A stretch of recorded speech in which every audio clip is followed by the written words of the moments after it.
The skull floated in the grimy yellow light, its dark, empty eye sockets grim and accusing above the fixed smile of its bared teeth.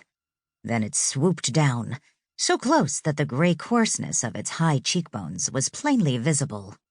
There was a shrill scream of laughter, and the skull vanished. A wistful harlequin mask with red nose and large ruby lips and forlorn eyes accented with black arrows took its place, and as soon as this grotesque face vanished, an evil Svengali countenance came swooping from the shadows, hook-nosed, malevolent-eyed, and with a scraggy black beard on a pointed chin. It loomed there in the uncertain light, and the weird laughter came loudly again. Gale Garvis shrank back from the horror suspended above her, with piteous fears showing in her lovely blue eyes. Since she had come to this place of terror, she had changed from a bright, pretty 22-year-old girl athlete to a frightened, disheveled creature on the edge of a complete breakdown. Her long yellow hair was matted and dirty, and her pert oval face was smudged. Her chic green linen dress was torn in several places and begrimed.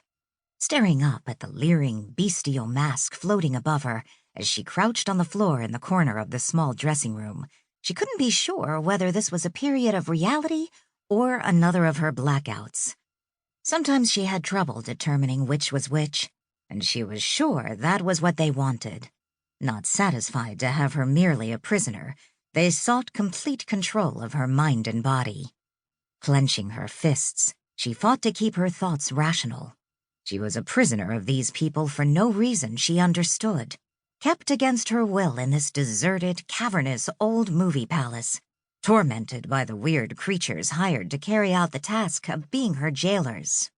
The mad laughter echoing above her now was a sharp reminder of her plight. Glancing up, she saw the small, ugly face of the midget Harry as he danced back and forth on the makeup shelf on the opposite wall of the narrow dressing room, dangling the masks he'd lifted from a nearby hook and swinging them out at her so they seemed menacing ghost faces. In his shrill, piping voice, he cried out, "Don't you like the phantoms? They were here in this old theater long before you." "Stop," she pleaded, her face anguished. The tiny 3-foot creature on the shelf chortled with glee. He was old. His wrinkled, sallow face and white hair and the heavy bags under his eyes testified to that. But his body was the size of a 5-year-old's.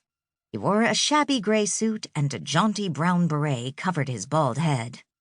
In her captivity, Harry had been her chief torturer. She knew him to be 36 inches of sheer menace. Hatred oozed from him. He tossed the masks aside and stepped down from the shelf onto a plain wooden chair, and then from it he carefully backed down to the floor using the chair rung as a ladder. Now he was at her level, and he came over to her.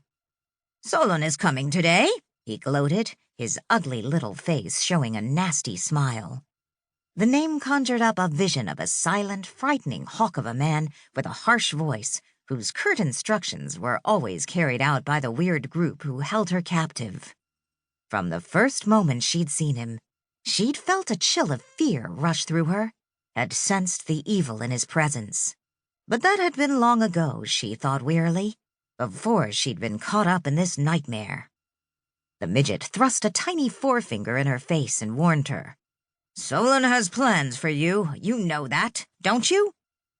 "I don't know anything," she replied in distress.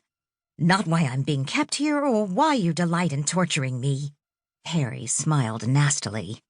"It's part of my job, and I always do my work well. When I was callboy here in this old theater, I was always prompt in knocking on the doors.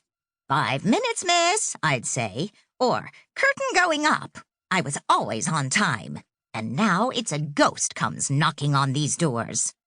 "I don't want to hear about it," she said, bowing her head, still crouching dejectedly on the floor. He chuckled. "You'll see her one of these nights. The ghost is bound to call on you, just as she's called on the rest of us." She raised her head and gave him a pleading look. "Why don't you let me escape? I've done you no harm. Why do you help them keep me here?"